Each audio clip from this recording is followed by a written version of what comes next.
Isang buong taon na naman ang lumipas pero hindi gaya ng mga nagdaang panahon. Naging makulay ang 2025 hindi dahil sa magagandang dahilan. Mula sa mga questionableng polisiya at usaping politika, hanggang sa pag-atake sa media at gayon din sa simpleng pagsunod sa mga kultura at patakaran. Lahat ng mga isyong ito, saklaw at tanaw ng mga kapangyarihan ng batas at hustisya. Ngayong unang Sabado ng 2026, balikan muna natin ang 5 sa mga pinakamalalaking issue na itinampok natin sa programang ito noong 2025. Sa likod ng mga paglabag sa batas at iba't ibang krimen na laman ng balita, ano nga ba ang kinahantungan ng mga sangkot at may sala? Ang mga ipinagbabawal, ating bibigyang linaw. Ang mga karapatan, ating bibigyang kamalayan. Aalamin ang mga pananagutan sa likod ng mga bawal. Ako si Rose Babiera at ito ang Hoy! Bawal Yan! Ito ay bunsod ng naitalang 17 individual na ang kanilang naaresto. Ng Metro Manila Development Authority o MMDA ang No Contact Apprehension Policy o NCAP sa Metro Manila. Sa ilang mga dokumento ay peke.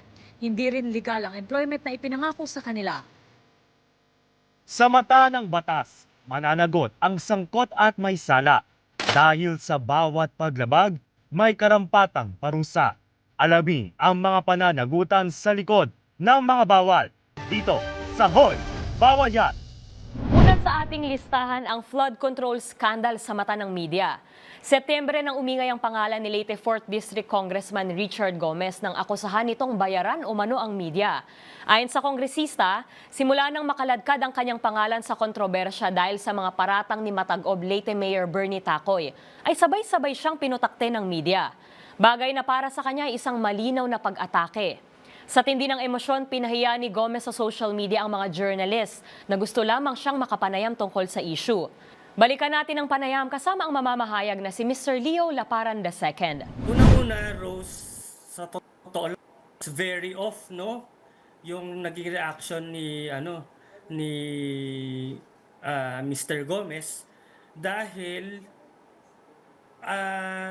unang-una ay parang hinarangan agad niya yung mga journalist para gawin yung duty ng mga ito na mag-verify ng information, and especially yung sa nangyarang yan ay kunin yung side niya doon sa issue na involved, no? So, nagtataka ko bakit naging ganun yung reaction niya. Kasi ang nangyayari tuloy dito, yung meron tayong kasabihan, di ba? Sala sa init, sala sa lamig.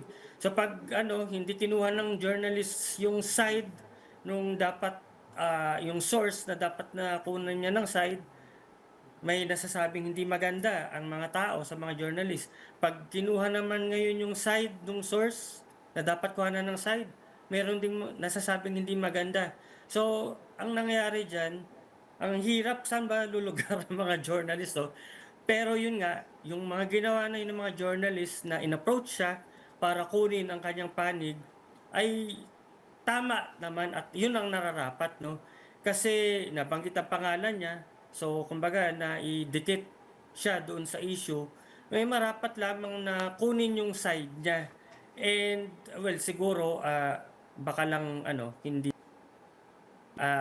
well-oriented doon sa dynamics and kung paano tumatakbo ang journalism as a profession. Part kasi talaga yan ng tinatawag nating discipline of verification and taking all sides as much as possible para maging balanse yung pag-uulat ng mga mamamahayag. All right. I like what you've mentioned there, that it's part of the discipline of verification. Ibig sabihin, sumusunod lang po sa proseso ng tamang pamamahayag yung mga journalist na lumapit sa kanya. And as what we've seen on what Representative Gomez brought on social media, he took it as a scheme against him. At in that sense, parang pinigilan niya na nga po yung mga tao na kunin yung kanyang panig. Whereas, binubuo lang din naman po ng mga journalists yung kwento o yung buong issue na possibly kinasasangkutan niya.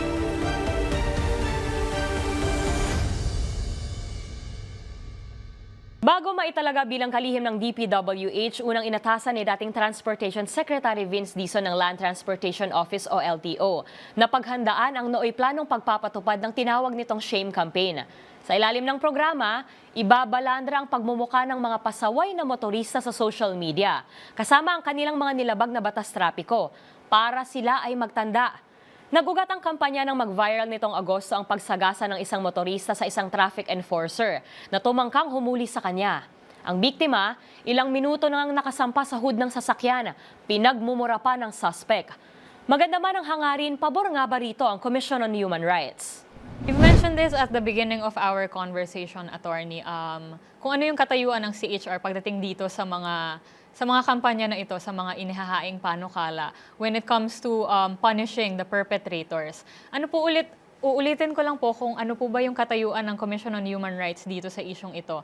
Is this what the motorists or the perpetrators need, o mas malaki yung magiging legal complications kapag tuluyan itong nais sa batas, ito pong shame campaign o anumang form ng pagpapahiya sa isang individual? Opo.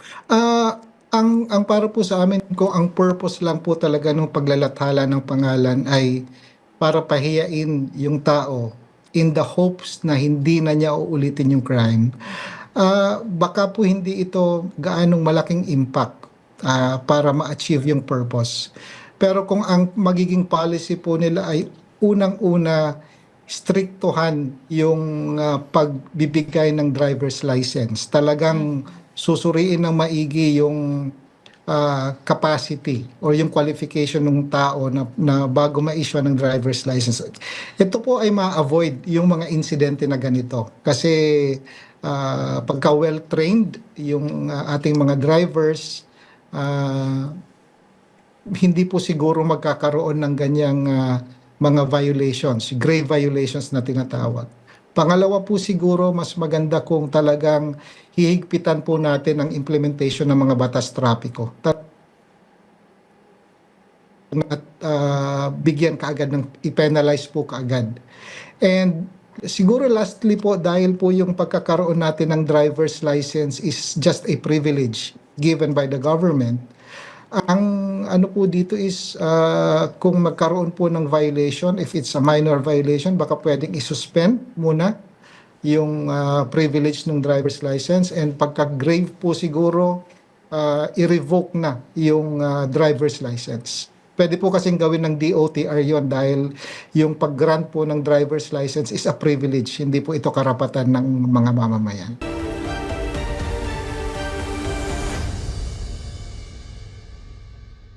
Sa nagdaang 2025 midterm elections, humakot ang Duterte Youth Party List ng higit 2.3 milyon na boto, kasunod lamang ng top contender na Akbayan Party List. Pero ang kanilang dapat 3 upuan sa Kongreso, ipinamigay ng Commission on Elections o COMELEC sa ibang partido, matapos kanselahin ng COMELEC en banc ang kanilang accreditation dahil sa patong-patong na paglabag. Higit sa mga ito, totoo nga bang inilabas ang hatol bilang pag-atake sa mga Duterte? Balikan ang ating panayam kasama si COMELEC Chairman Attorney George Garcia. Pag-usapan po natin to, Attorney. Just to clear this out, ito po ay mula pa sa 2019 pending case laban sa Duterte Youth Party List. Ano po bang nagtulak na ngayong taon, parang naupuan ito ng COMELEC, itong reklamo na ito, at na-expose yung mga violations, and eventually belatedly granted a result favorable to the complainants noong 2019. Can you tell us more about this issue? Yes po, ang una po muna, para lang may transparency, ang inyong lingkod ay hindi nag-participate sa kaso yan bilang ako kasi naging abogado sa isa sa mga partido dyan, and therefore ako ay nag-inhibit. Pero ganito po, para lang po alam ng mga kababayan natin. Tama po kayo, since 2019 yan. Hindi naman po pwedeng ganyang katagal, walang desisyon ng COMELEC. And hindi naman po natin papayagan under the present leadership na matatapos na tayo halimbawa ang termino natin dito sa COMELEC ay hindi pa rin mariresolve. It is to the benefit and to the interest of both parties. Hindi lamang ang Duterte Youth Party List at kung hindi rin po ang ating pong gobyerno na ma-resolve kaagad yung mga ganyang klaseng kaso na hindi dapat pinapatagal. Kung kaya po minarapat ng komisyon, na desisyon na yan. Hindi naman po ganun kakomplikado dapat ang issue. Kung kaya nga lamang, siyempre nagkasalin-salin, nagkapalit-palit ang mga miyembro ng komisyon, nagka-retire yung ibang commissioners, may mga bagong commissioners na pumapasok. So ito po ay sinamantala na ng bagong leadership ng COMELEC, ng composition, na i-resolve yung kaso. Tama po kayo, ang issue dyan ay nagkaroon ba ng publication yung petisyon ng naturang party list bago siya na-accredit. Number one. Number two, nagkaroon ba ng tinatawag na formal na hearing? Ito po kasi mga ito ay mandatory requirements ng ating pong batas bago ma-accredit ang isang party list. Sabi po ng COMELEC Division at saka ng NBank ay hindi po nagkaroon ng hearing, hindi rin po nagkaroon ng publication. Yung publication very important yan because dyan malalaman ng entire world kung ano yung petition at meron pala nag-file ng ganong klaseng petition. So nangangahulugan kung wala daw palang hearing at wala pong publication, edi hindi po kompleto yung requirements para ma-accredit yung naturang party list. And therefore, yun po ang naging basihan upang ikansela ang accreditation ng naturang party list. Ngayon po, nung magkaroon ng decision, hindi kagad yan pinatupad ng COMELEC. Sa ating umiiral na patakaran, meron pong 30 araw, hindi po 5 araw, 30 araw upang ang isang desisyon ay maging hinog o maging ganap na final at pwede nang ipatupad. Hinintay po ni COMELEC niya. Kaya po pagkatapos po ng isang buong po nag-issue yung Clerk of the Commission ng isang Certificate of Finality at Entry of Judgment, nang ibig sabihin po yan ay pwede patupad yung batas sapagkat yun naman pong naturang party list ay pumunta sa Korte Suprema, nag-file ng petisyon para questionin yung naging desisyon ng COMELEC NBank at hindi po sila nakakuha ng restraining order upang pigilan ang COMELEC sa pagpapatupad ng naturang desisyon. Kaya po nag-proceed ang COMELEC sa pagpapatupad nito, naging pinal ang pagka-cancel ng kanilang accreditation, kaya nag-proceed si COMELEC sa pagpoproklama ng 3 na mga bagong party list nominees sapagkat 3 po kasi ang nakuha dapat ni Duterte Youth Party List. So, nandito na rin po tayo, nililinaw na rin po natin itong mga punto na ito dito sa isyong to. Linawin ko na rin po, attorney, na para alam din po ng publiko na ito pong biggest misconception sa kasong ito na kinansela ang registration ng Duterte Youth. Hindi dahil na iuugnay ito sa mga Duterte pero dahil sa registration issue. Ay, tama po. Hindi po maliwanag po yan. Wala po. Na-accredit nga po siya sa ganung klaseng pangalan eh.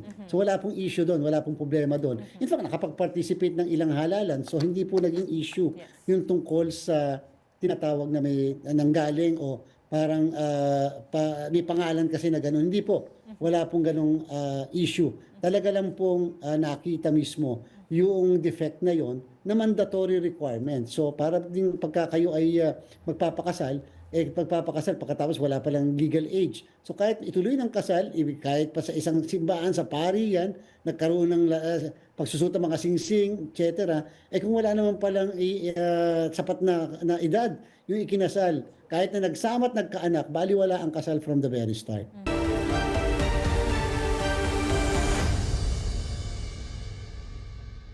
Mula nang pumutok ang issue ng flood control scandal ng DPWH, isa si Cavite 4th District Representative Kiko Barzaga sa mga naging matunog na pangalan sa politika. Baguhan man sa Kongreso, hindi ito nagpatinag at makailang ulit na hinamon ng pamumuno at di umano'y katiwalian ni na dating House Speaker Martin Romualdez at Pangulong Bongbong Marcos. Pero nitong mga nakaraang buwan, siya rin mismo ay humarap sa kaliwat kanang ethics complaint na inihain laban sa kanya. At sa pagpasok nitong Disyembre, kinatigan ng plenaryo ang rekomendasyong parusa ng House Ethics Committee. Ang kanyang pamasko, 60-day suspension without pay. Inansagang Congress Meow ng Dasmariñas, Cavite dahil sa kanyang hilig sa mga pusa. Nagmamiyaw sa harap ng media at ang kanyang profile picture sa social media. Larawan din ng isang pusa. Agaw pansin ang kanyang unfiltered na pananalita sa loob at labas ng kamera. Bagay na nagpataas ng kilay at hindi pinalampas ng ilang kapwa nito kongresista. Yun o, kakatapos lang ng DOJ hearing. Alam mo, Sandro Marcos. Sabi natin. Good afternoon. Good afternoon, Kiko. Kumusta na yung kaso ni Tito Romualdez mo? Yung ano pala? Oh, ayaw sumagot. Ayaw sumagot, natatakot. Huwag ganyan, boss. Huwag ganyan. Nagalit na si Rep Garin. Sa isa pang social media post, nagbiro pa ito na wag daw sunugin ang kamera dahil may nakatakda pa raw itong talumpati. Agad ding naungkat ang kanyang mga lumang post kung saan ibinabalandra umano ng opisyal ang kanyang yaman sa publiko. Maging ang ilang inappropriate na larawan sa mga cosplay convention. May mga pagkakataon din na kinekwestiyon ng iba nitong kasamahan ang kanyang mental fitness bilang isang kongresista. Pero sa likod ng kanyang maamo at tila mapaglarong muka, mistulang tinik si Barzaga na humahamon sa Administrasyong Marcos Jr. at matapang na nananawagan ng hustisya at pananagutan sa mga di umano'y tiwaling opisyal ng gobyerno. Pag-amin nito sa isang panayam, gusto raw niyang makita kung kaya niyang matapatan at madaig ang Pangulo at ang dating House Speaker bilang pinakamakapangyarihang opisyal sa Pilipinas. At nitong Setyembre lang, tinangka niya ring pumasok sa opisina ni Romualdez sa gitna ng ugong ng palitan ng liderato sa Kamara. Ngunit pinagbawalan umano. At nang sumunod na buwan, pinangunahan ng mambabatas ang isang anti-corruption protest sa Forbes Park sa Makati, kung saan maraming opisyal ng gobyerno ang naninirahan. Umingay din ang pangalan ng kongresista matapos madilis bilang reservist sa Philippine Army dahil sa umano'y pagpapahiwatig ng sedisyon habang nakasuot ng uniforme ng militar. At nito lang Nobyembre, sinampahan din siya ng kasong inciting to sedition at inciting to rebellion ng PNP-CIDG. Kasunod ng mga kontrobersya na kanyang kinasasangkutan, magkasunod siyang sinampahan ng ethics complaint ng dati niyang partido na National Unity Party at kalaunan ni House Deputy Speaker Janet Garin. Ang kanyang mga kilos at pananalita, hindi umano akma para sa isang mambabatas. At sa pagbubukas ng 20th Congress, mabilis na umingay ang House Ethics Committee sa tatlong magkakasunod na reklamo. Dalawa rito ang laban kay Congressman Barzaga. 249 members voting in the affirmative, 5 in the negative, 11 abstentions. The findings and recommendation contained in committee report number 28 are hereby adopted. Sa landslide vote na 249 ang pabor, 5 ang tutol at 11 ang abstain. Kinatigan ng plenaryo ang rekomendasyong 60-day suspension na ibinaba ng House Ethics Committee kaugnay ng mga social media post ni Congressman Barzaga na tumutuligsa sa iba pang opisyal ng gobyerno, kabilang na si Pangulong Ferdinand Marcos Jr. Gayon din ang mahalay nitong litrato at alegasyong paghimok nitong mag-aklas laban sa administrasyon. Of course, the freedom of expression, constitutionally protected right yan eh. Lahat tayo may karapatan sabihin kung ano ang ating mga hinaing at mahalaga yan sa bawat demokrasya. Kung titingnan niyo po ang House of Representatives, binubuo po kami ng iba't ibang partido, iba't ibang pananaw, iba't ibang constituency.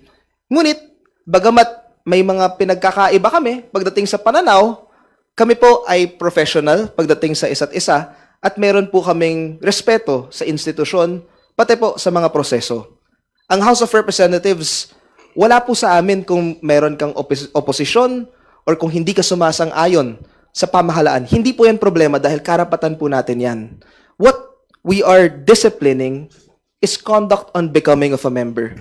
Kaya napakahalaga po ng ethics recommendation na na-adopt ng plenary because we have to draw a line between the genuine exercise of freedom of expression, ang totoong freedom of expression, kumpara sa conduct unbecoming of an elected official.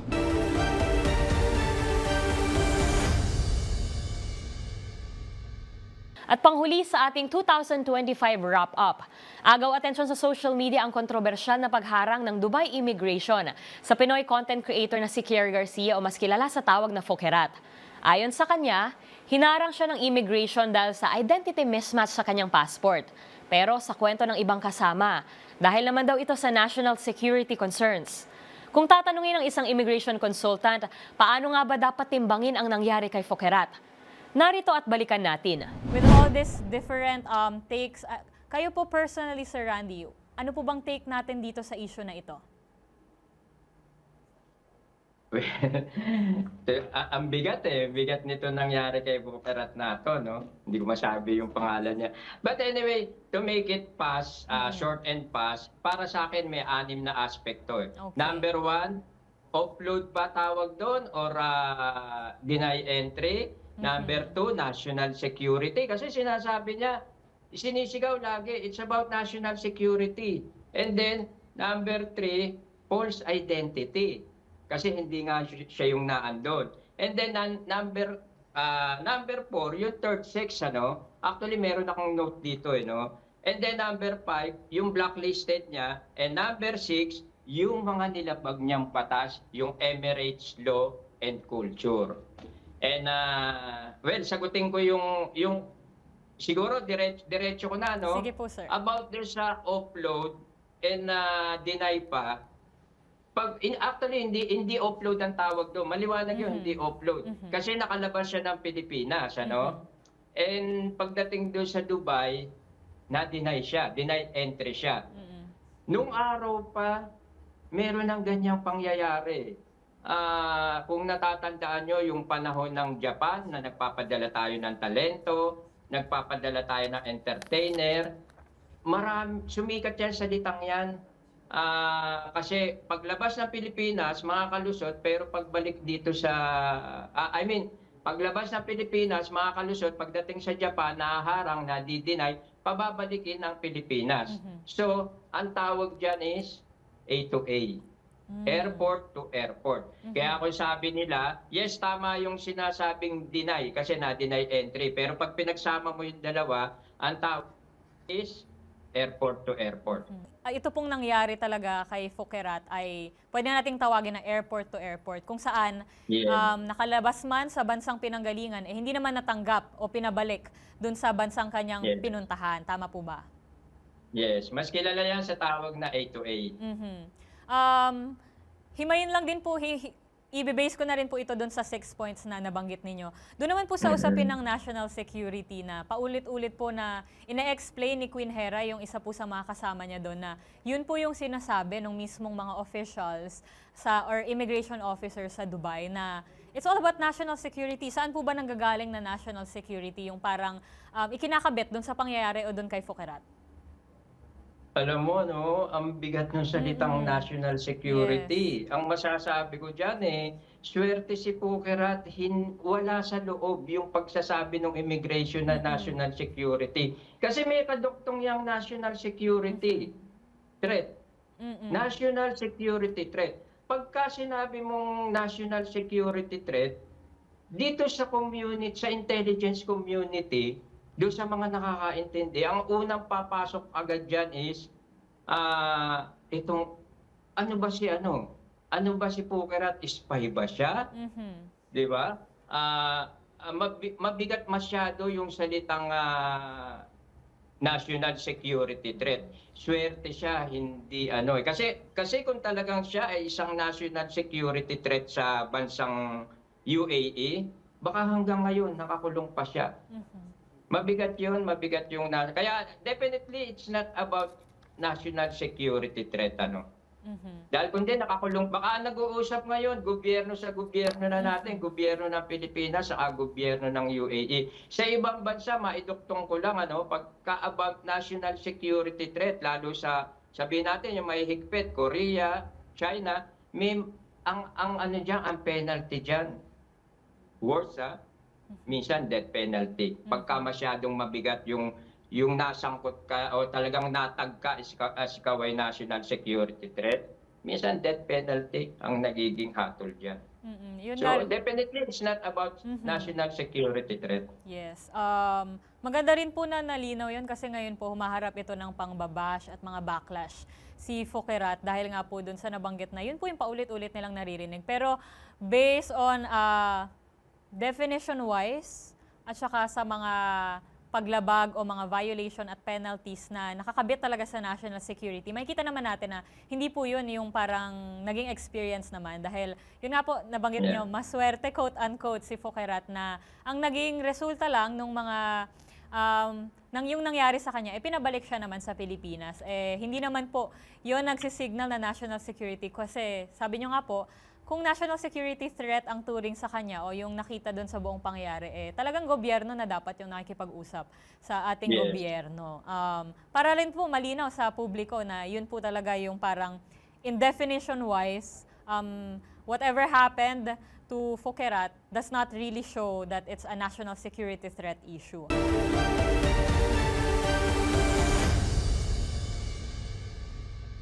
Dami nang nangyari noong 2025, tila imposibleng makahanap ng isang salita na maglalarawan sa taong ito.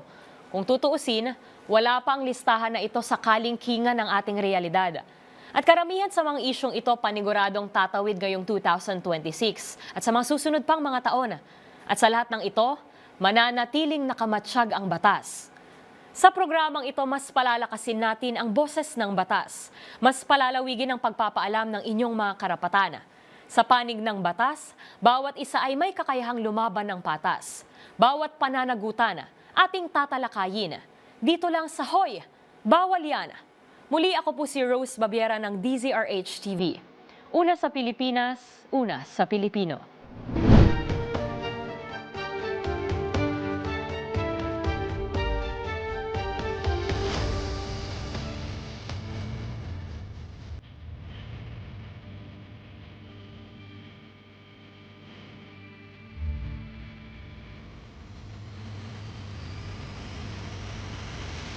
Ito ay bunsod ng naitalang 17 individual na ang kanilang naaresto. Ang Metro Manila Development Authority o MMDA ang No Contact Apprehension Policy o NCAP sa Metro Manila. Sa ang ilang mga dokumento ay peke. Hindi rin legal ang employment na ipinangako sa kanila. Sa mata ng batas, mananagot ang sangkot at may sala. Dahil sa bawat paglabag, may karampatang parusa. Alamin ang mga pananagutan sa likod ng mga bawal. Dito sa Hoy, Bawal Yan!